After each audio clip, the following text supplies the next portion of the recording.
Con ustedes, queridos colombianos, el Petro sin pelos en la lengua. Así es, queridos amigos.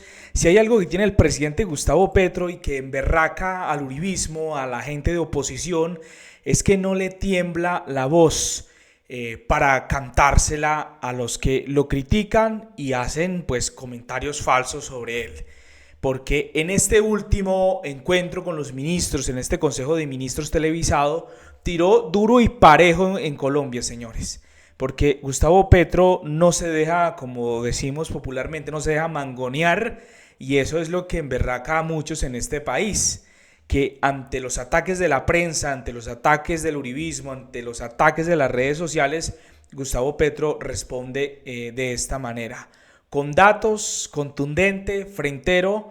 No quiero hacer aquí una interpretación de lo que Petro ha dicho. Quiero que veamos las palabras de Petro en este Consejo de Ministros que ha resumido la misma Presidencia de la República. Así que los dejo con esto, queridos colombianos, para que escuchemos, analicemos y compartamos. Ahí los dejamos y gracias por vernos. Pero nos muestra cómo ha crecido el presupuesto para educación. Por eso este primer cuadro hay que decirlo. Siendo pesos constantes, el año pasado, porque este todavía no ha terminado, llegó a la más alta en la historia de Colombia. Nunca se había gastado, podríamos hacer los listados más largos en el tiempo, pero es obvio, nomás aquí en los últimos 15 años de este siglo, es obvio que el año pasado tuvimos el presupuesto más alto de la educación pública de Colombia. En términos reales. Esto, en términos reales, esto debería dar unos indicadores, porque una cosa es presentar la plata y otra cómo la gastaron. Y digo la gastaron porque no somos nosotros los que la gastamos, son los alcaldes y gobernadores. Y implica una advertencia, porque si es tan alto el dinero, pues lo que tendría que haber, una vez se puedan medir los indicadores, es un crecimiento del nivel educativo del pueblo colombiano. Por un año. Llevamos 3 años subiendo. 2022 fue el único año de bajada por Duque. Miren cómo Duque bajó el presupuesto de la educación respecto al 2021, que fue año COVID, y bajó. Y nosotros volvimos a subirla por encima del 2021, en el 2023, 2024 mucho más alto, y el 2025 puede batir el récord si logramos cumplir este objetivo presupuestal que está escrito, que hasta ahora es presupuestal. También los ciudadanos y ciudadanas deben saber que una cosa son las cuentas presupuestales y otra las cuentas de caja. Presupuestos, como su nombre lo indica, antes de, presupuesto, que iba a ser así, porque cuando llega la realidad y empiezan los recortes, y ese es un tema de amplia discusión en este gabinete y en estos años, entonces los recortes vuelven al presupuesto y solo fue una ilusión. Y nosotros no podemos creer en ilusiones. Entonces siempre el cuadro, claro, no se puede hacer inmediatamente ni en este año, y es difícil el año pasado, pero debe ser realmente lo que se gastó en educación, es decir, el presupuesto de caja a precios constantes para no meter, para que la gente tenga la información más cabal posible.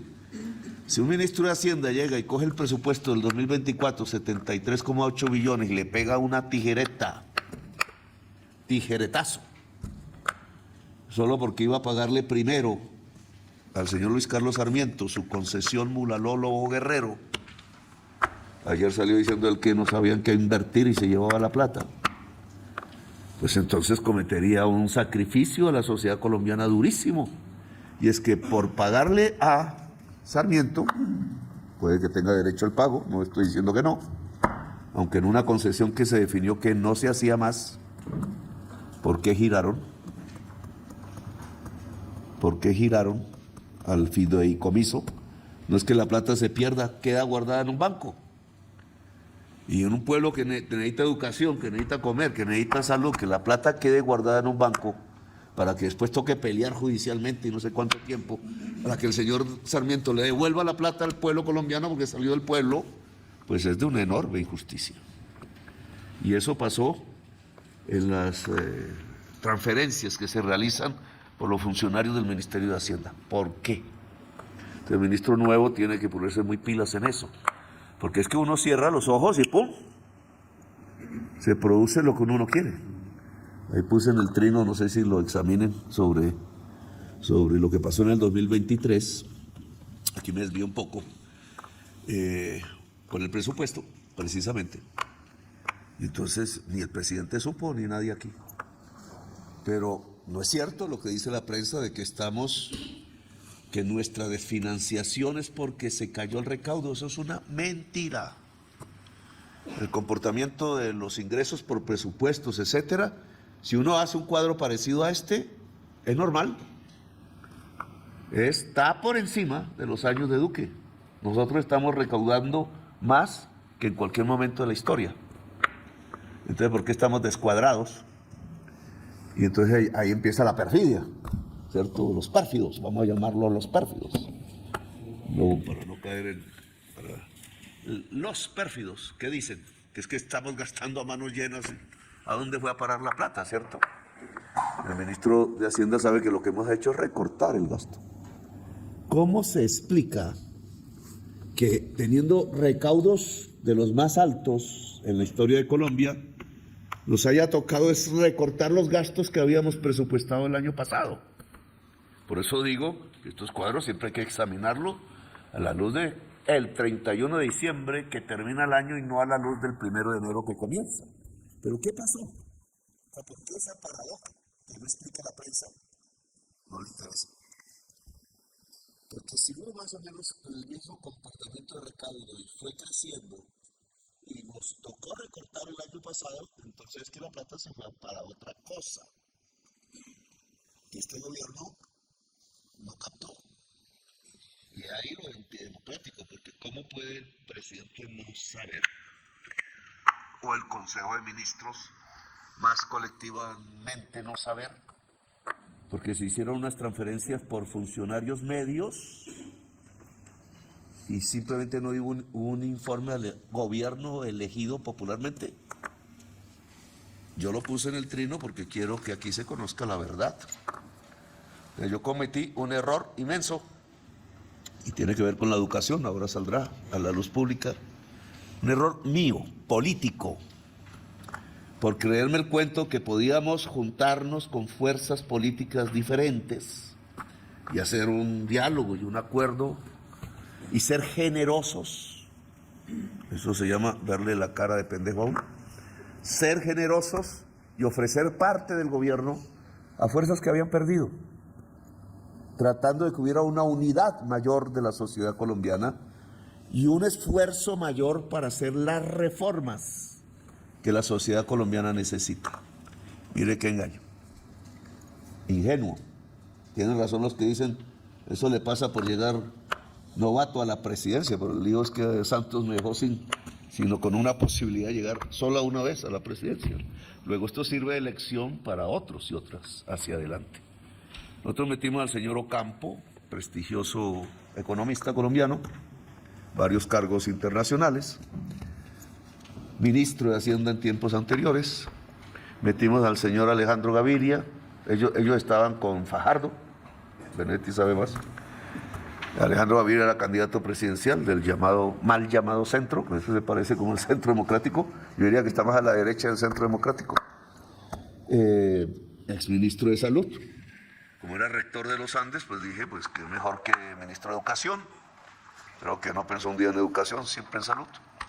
Y a la señora Cecilia Ocampo, que había estado en el gobierno de Samper, esa es Cecilia López Montaño, que dije, pues como buena liberal que ha sido, pues debe apoyar una de las banderas principales del Partido Liberal en su historia, que es la reforma agraria. La propuso López Pumarejo, la propuso por primera vez Murillo Toro, fundador del Partido Liberal. La trató de hacer el López Pumarejo en la Gran Revolución en Marcha. Gaitán la defendió y a su muerte, pues mataron, fue centenares de miles de campesinos liberales. La reforma agraria la volvió a poner en la agenda pública Carlos Lleras Restrepo y la trató de hacer el abuelo de Vargas Lleras. Vargas Lleras ya no se acuerda de esto. Y después, con la contrarreforma de Pastrana, lo que vinieron fueron los paracos a quitarle la tierra a los campesinos y a dejar fosas comunes por todas partes. Y hasta ahora nosotros estamos volviendo a presentar una necesidad para modernizar a Colombia, que es que su campo cultive alimentos. Y la mayor parte de la tierra fértil pues está en manos de unos terratenientes que no les interesa, solo les interesa tener la tierra, símbolo de poder local. Algunos de ellos se fueron a situaciones más horribles, paracos y masacres y todo eso. Están juzgando a alguien por eso. Y la reforma agraria solo se vino a plantear por nosotros. Pero ¿qué hicieron las fuerzas que nosotros invitamos que vinieran a gobernar con nosotros? Creyeron que era que estábamos pidiendo un favor, que era que no sabíamos gobernar y ellos sí, que nosotros éramos brutos y ellos inteligentes, y la prensa trató de que era que nos estaban haciendo un favor. Y el favor que hicieron fue sabotear el programa de gobierno elegido por el pueblo.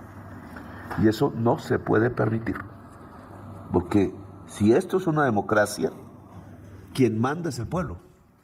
El pueblo manda al presidente, que lo eligió, pero para que cumpla un programa, no para que se lo saboteen. Y lo que estamos viendo es una gran labor de sabotaje de la oligarquía, que no es que es la excusa para decir que no hacemos, es que a pesar del sabotaje, sí hacemos. Y eso es lo que tiene que aprender el gabinete. No asustarse, porque lo primero que hacen es asustar. Te mando la procuradora, te amenazo con una denuncia. Y lo segundo es, no solo no dejarse asustar, sino hacer lo que dice el programa. No hubo otra agenda. En el 2023 hubo otra agenda gobernando, y no con nuestra autorización. Entonces, ¿qué pasó? No es que no hayamos recaudado, es que en el 2023, por un decreto ministerial, ministro de Hacienda, del Ministerio de Hacienda, se anticiparon los impuestos del 2024. Entonces se le dijeron a los empresarios, no solamente pague lo que tiene que pagar en el 2023, sino pague un porcentaje, ahí le decían cuánto, de lo que tiene que pagar en el 2024. Pues en el 2023 entonces aparece en una barra de esas así altísima, y el 2024 una más baja, porque parte de lo que había que ingresar en el 24 ingresó en el 23. ¿Para qué? Dice uno.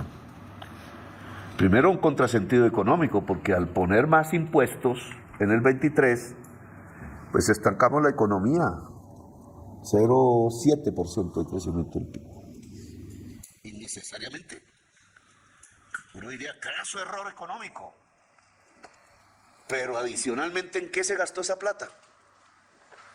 Y si ustedes analizan, no lo dice la prensa, 36 billones con B larga de pesos.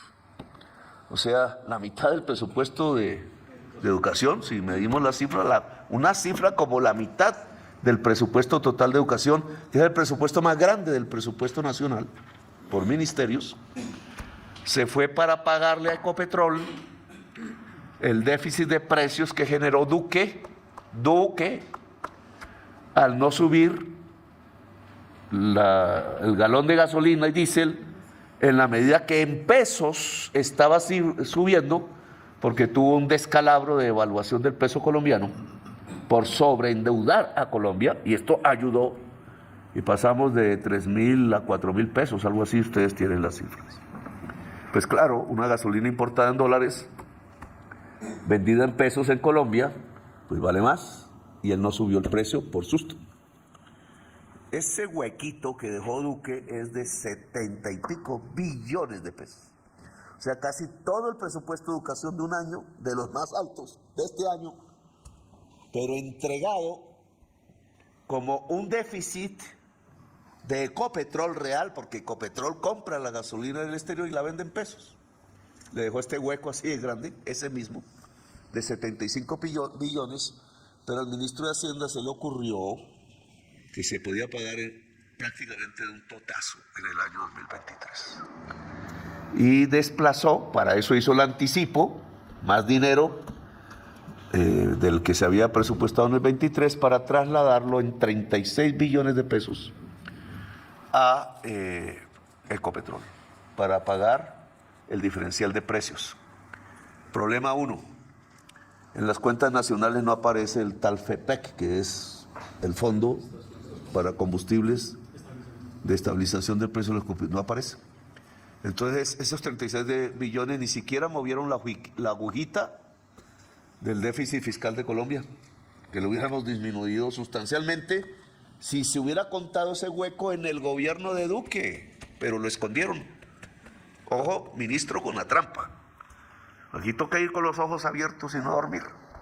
Entonces, claro, Duque no mete el déficit que él mismo creó del precio de la gasolina. Los señores de las cuatro puertas muy felices porque no les subía la gasolina en pesos, mientras que Ecopetrol estaba pagando cada vez con más dinero. Y nosotros al pagar nos ocurren varios problemas fundamentales.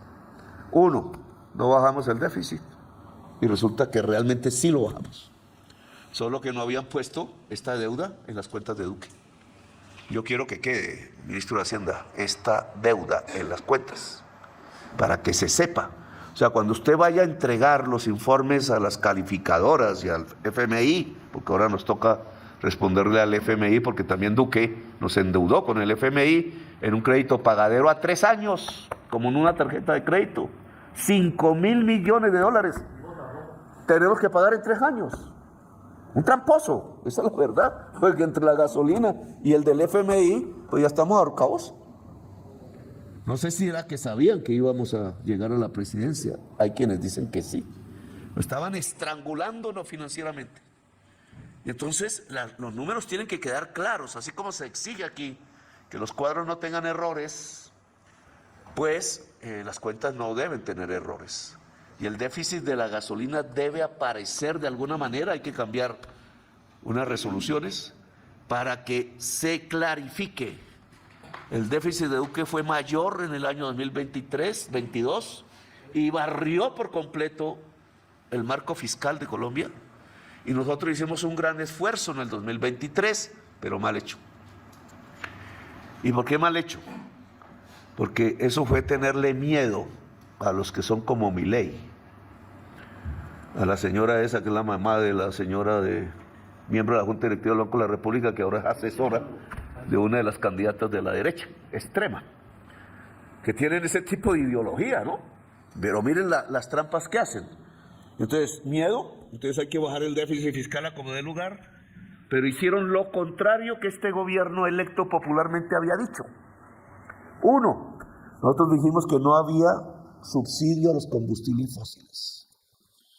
Y apenas el ministro de Hacienda el año 2023 giró un chequecito en efectivo por 36 billones de pesos a Ecopetrol, ahí generó el déficit, el subsidio a la gasolina. Lo contrario de lo que el pueblo nos ordenó.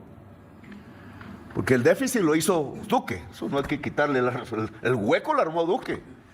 Pero nosotros habíamos dicho que se pague subiendo la gasolina. Sí, que nos va a masacrar la clase media y que somos los peores presidentes. Sí, pero es que los pobres no deben pagar lo que ellos necesitan para una reforma agraria, para abrir más universidades y colegios, para abrir los puestos de salud, etcétera. Sacrificar ese dinero para pagarle la gasolina a los señores dueños de camionetas 4 puertas. Hay algunas motos, pero la moto gasta menos gasolina que un señor de 4 puertas o una señora. Oiga, qué injusticia tan berraca la que se cometió trasladando ese dinero.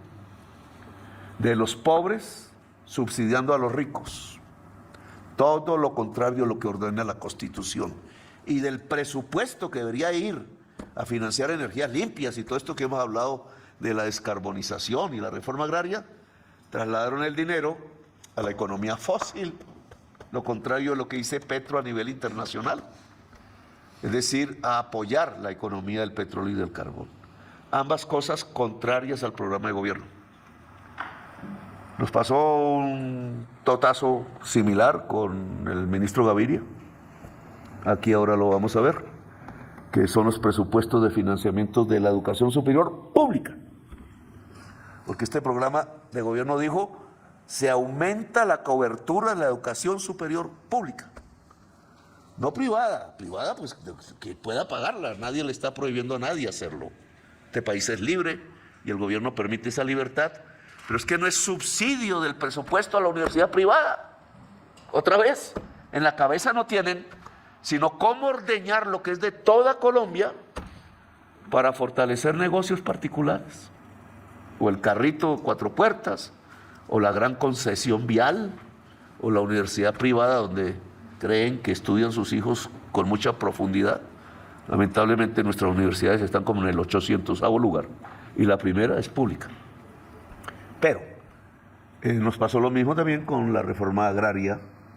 Nos sabotearon el artículo para hacer expedito el que se pudiera comprar tierra para entregarle a los campesinos, como había pedido López Pumarejo, como había pedido Carlos Lleras Restrepo, y la misma ministra de Agricultura pidió que no se aprobara ese artículo que ni siquiera entró a discusión en el Congreso de la República. Gracias a Catherine, que ahí creíamos todavía que era progresista, que sé yo, que era que se le había confundido el cerebro, y me tiré como 2 horas escribiendo en el chat el por qué había que hacer una reforma agraria en Colombia, pero pues descubrí que simplemente su cerebro está a la extrema derecha de su corazón. Entonces, el tema es que el error del año 2023, que es mío, no los hechos, porque todo se hizo, no voy a decir que como zampera a nuestra espalda, sino con mucha sevicia. O sea, no avisarle al gobierno, no avisar al presidente ¿y hacer qué? El que quedaran las condiciones para que este gobierno no pudiera hacer el programa de gobierno. De trasladar 36 billones es descuadrar todo.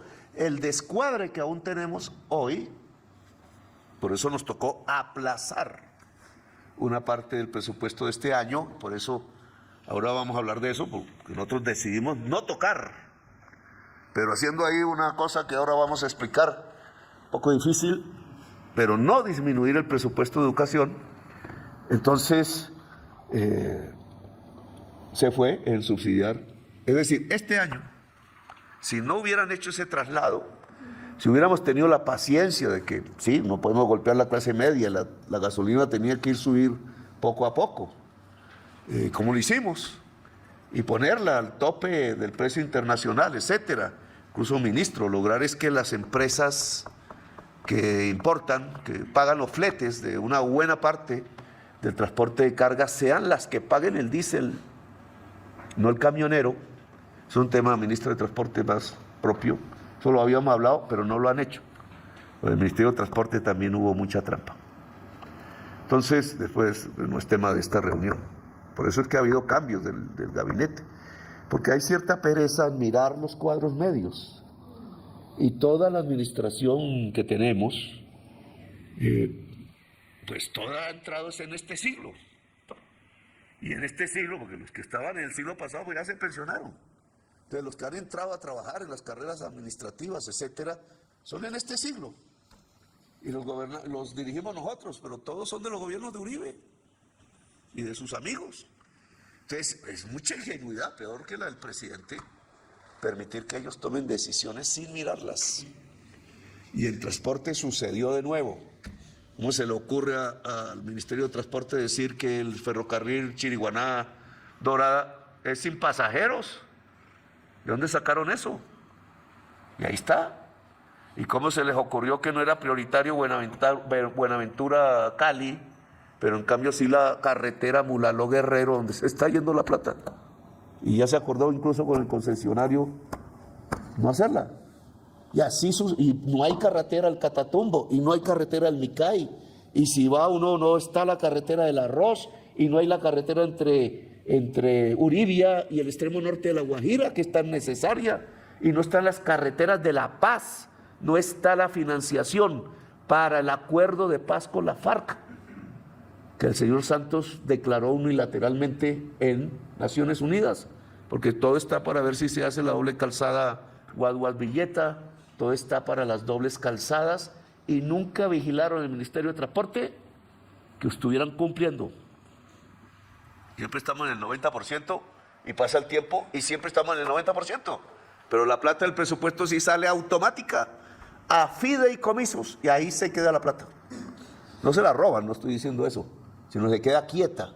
y el hecho de que plata pública se quede quieto en fondos sin gastarse en las necesidades fundamentales del pueblo es también un enorme, no decir corrupción, pero sí es una tropelía contra la sociedad colombiana que hacen los más ricos de Colombia con funcionarios dentro de incluso este gobierno nacional, como nos pasó con 36 millones, que si estuvieran hoy, si se hubiera alzado el precio de la gasolina y se hubiera esperado Ecopetrol a que el flujo fuera, porque teníamos que pagar la deuda, pero no en un año, en 4, en 5, pues hoy teníamos los dineros suficientes y nadie nos estaría diciendo que es que estamos gastando la plata por la ventana y no sé qué, que es carreta.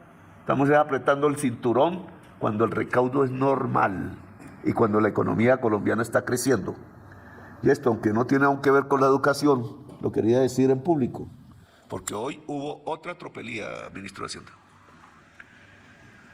Hoy salieron los datos del DANE, no sé si invitaron a Piedad, que siempre debe estar, lo he dicho, que son departamentos administrativos, y estos son los datos oficiales de Colombia. Angie, entonces hay que tener siempre al DANE, porque apoya el esfuerzo estadístico. No sale un pérfido a decir, es que no saben cuánta gente está afiliada al régimen contributivo ni al régimen subsidiado, porque alguien puso 31 millones que tenía que ver era con las EPS intervenidas, y así de simple van tapando la verdad. No les gusta Diógenes Benedetti. Diógenes era el de la lámpara. Este gabinete tiene que ser Diógenes para alumbrarle al pueblo cómo se administra esto. Hoy hicieron otra tropelía. Mientras la ministra del DANE sacaba sus datos importantes, yo diría muy positivos, de crecimiento de puestos de trabajo, no confundir con empleo. El empleo es puesto de trabajo, pero no todos los puestos de trabajo son empleo. Empleo es puesto de trabajo asalariado, propio del capitalismo. Pero aquí hay puestos de trabajo por cuenta propia, microempresarios, microempresarias. Creen que la mayoría son pobres, y sí, les falta asociación, les falta capital. Y Gustavo Bolívar estamos incumpliendo una tarea, y es que para que ese cuentapropista, como le llaman ahora, ¿cierto?, o informal, le llaman los abogados, se le dice informal es porque no están en la seguridad social. Si se aprueba la reforma pensional ahora en la Corte Constitucional, salta la formalidad por la forma que ha sido definida, porque mucha más gente va a entrar a la seguridad social, luego todos sus puestos de trabajo se convierten en puestos de trabajo formales, una diferencia de ley. Lo que sí tendríamos que ver es si las diferencias son de ingreso, que es lo real en la economía colombiana. Entonces, el 80-85% de los puestos de trabajo en Colombia en el campo no están en la seguridad social. Luego son informales, pero dan los ingresos. Ahí hay un bonito análisis en las estadísticas de el DANE, porque en el año pasado salta la informalidad, pero salta también el número de puestos de trabajo en el campo. ¿Eso qué significa? Que muchos más campesinos se pusieron a trabajar. Reforma agraria. Ahora, la gracia es que tengan seguridad social, pero también en esas estadísticas de puestos de trabajo salta que crece todo, ¿cierto? Todo, en todas las regiones, en todas las... El puestos de trabajo en mujeres en porcentaje es el más alto desde el año 2007 y en general el más alto desde el 2015. Y si nos va bien el mes entrante, el más alto en el siglo. Ojo. Y entonces, como unas estadísticas tan importantes en generación de empleo, de puestos de trabajo, de más gente que quiere ir a trabajar, que es la tasa global de participación, de tasa de ocupación que suma empleo y empleo no pago, pero por ingresos de cuentapropistas, y todo eso sube, pues es porque vamos bien. Porque esa es la principal variable de la economía, que la gente trabaje, porque el trabajo es la única base de la riqueza humana al lado de la naturaleza. No hay más fuente de la riqueza que el trabajo. Lo demás es pamplinas, no es la lotería, no es el traqueteo, todas son ilusiones. No es que Dios me mandó una platica, no, Dios me mandó la capacidad de trabajar. Y si la sociedad tiene capacidad de trabajar y trabaja, entonces es más rica. Mira lo que hizo la Junta Directiva del Banco de la República. Como respuesta, cuando hay una sentencia de la Corte Constitucional que le ordena a la Junta Directiva del Banco de la República que tiene que articular su objetivo de cuidar la estabilidad de precios o inflación con el crecimiento económico y la creación de puestos de trabajo. Y hizo lo contrario. Nosotros estamos haciendo crecer, porque hacemos crecer industria y agricultura, puestos de trabajo en Colombia, y el Banco de la República no es capaz de bajar la tasa de interés. La tasa de interés real ha crecido en Colombia, o la mantiene constante, y está en positivo y por arriba. ¿Y por qué? Porque la mayor parte de la Junta Directiva del Banco de la República es uribista. Debimos ser la mayoría esta vez, pero la delegada que yo puse en el año de Ocampo, me la sugirió Campo. Y creo que no quiso hacerlos. No ha necesitado hacernos caso, porque alguien, un pérfido dirá, es que la Junta Directiva del Banco de la República es independiente, pero del gobierno, no del pueblo. Ojo con eso. Toda fuente de poder de toda institución en Colombia, sea del Ejecutivo, sea del Legislativo, sea judicial, sea de órganos de control que llaman, es el pueblo. Y el Banco de la República debe informarle al pueblo. ¿Por qué no bajó la tasa de interés si está controlada la inflación? Si lo que hubo el mes pasado fue la especulación del gas, ministro de Minas, y el superintendente de Servicios Públicos no ha actuado y debe actuar. Entonces se hicieron crecer, no crecieron porque quedó igual la inflación que hace un año, pero fue por la especulación de los precios del gas. Es que hemos estado importando gas a $19 por millón de BTU. Claro, la palabreja nos confunde, la unidad como se mide el gas. ¿Y saben cuánto me dijo el presidente de Panamá que está importando el gas? ¿De ellos? $6. ¿Quién nos está robando el gas, ministro?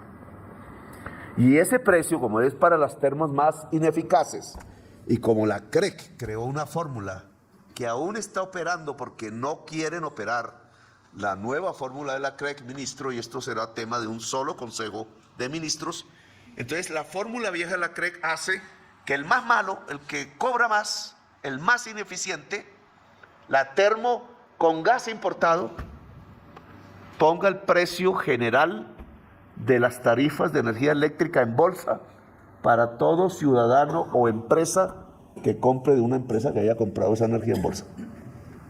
Entonces, si el precio del gas es 8 o 6 y nos lo venden a 19 y va para una termo, pues nos están explotando, nos están estafando en toda Colombia. Y por eso no quieren adaptar, así sea resolución de la CREC, que es obligatoria, la nueva fórmula que pusimos. Ya la estaban haciendo remendar sin nuestro consentimiento. Y no sé, ministro, si ya logró la reunión de concertación, porque es que no podemos permitir que al pueblo colombiano se le estafe. Y esto es una estafa peor, bueno, por el estilo de la salud. La verdad es que el de la salud es peor porque es más plata, pero esto es por el estilo y debe ser mirada por el pueblo de Colombia. Nos están estafando, ministro de Minas. Y es a través de la especulación del precio del gas. Y tiene eso nombre propio. Y hay que decírselo al pueblo. ¿Quiénes son esos nombres propios? Me meten en cuentos y en pendejadas de robos con Odebrecht y toda esa vaina y ahora se llevan la plata. No nos dan ni las gracias porque nos dejamos estafar. Ministro, eso no puede ser. Y no es solamente el importador, porque el importador no es el gasificador. Ojo, porque no también cometemos injusticias. Pero todo está en el mismo negocio. Como el gas es más caro que el agua, entonces es el que pone el precio de energía eléctrica y los del agua se benefician porque cobran esa energía a precio de gas cuando a ellos les cuesta mucho menos. Esa es la fórmula famosa de la CREC. Y entonces todo el pueblo colombiano y primero el caribeño, Benedetti, empieza a pagar lo que no debe. Eso va al transporte, eso va, etcétera. Pero en este caso, volvemos a la Junta Directiva del Banco de la República, Germán, no bajó la tasa de interés. Y no bajó, no porque esté subiendo la inflación. Dio por cierto la especulación del gas para decir no hay condiciones para bajar la tasa de interés. Y chocó con las necesidades de la economía colombiana. Y allí está la hija sentada de la principal asesora de quien aspira a ser la presidenta de la extrema derecha de Colombia. Y también algo que nos está atacando y que viene el año 2023, y por eso quise mencionarlo, porque el pueblo, nosotros no podemos, respetamos la independencia del banco, podemos hacer otras cosas que yo le he mencionado, que en otro Consejo de Ministros hablaremos, que es cómo es la política de crédito del gobierno colombiano, Gustavo Bolívar. ¿Dónde están los créditos asociativos? ¿Dónde están las tasas de interés subsidiadas? O por lo menos por debajo.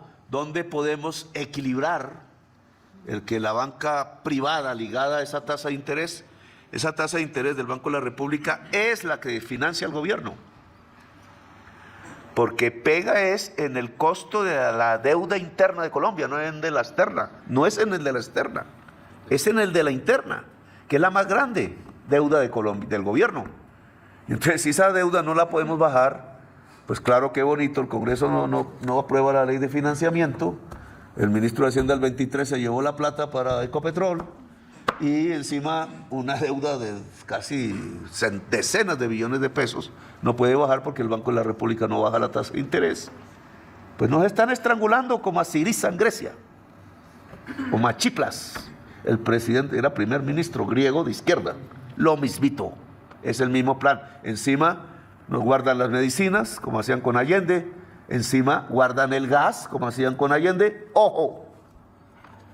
Porque vamos con los ojos abiertos, luego tenemos que prepararnos bien y hacer las cosas bien. Y entonces esto se lo dejo al ministro de Hacienda porque hoy ocurrió eso. Y entonces hay que prepararse, primero para que no nos metan los dedos en la boca en nuestro propio gobierno. Confieso mi error. Segundo, para tener las medidas que garanticen que no nos echan la economía abajo, sino que va a seguir creciendo. Y va a seguir creciendo en agricultura e industria, que son las primeras ramas de la producción. Y usted sabe como economista que la producción es la que genera la riqueza.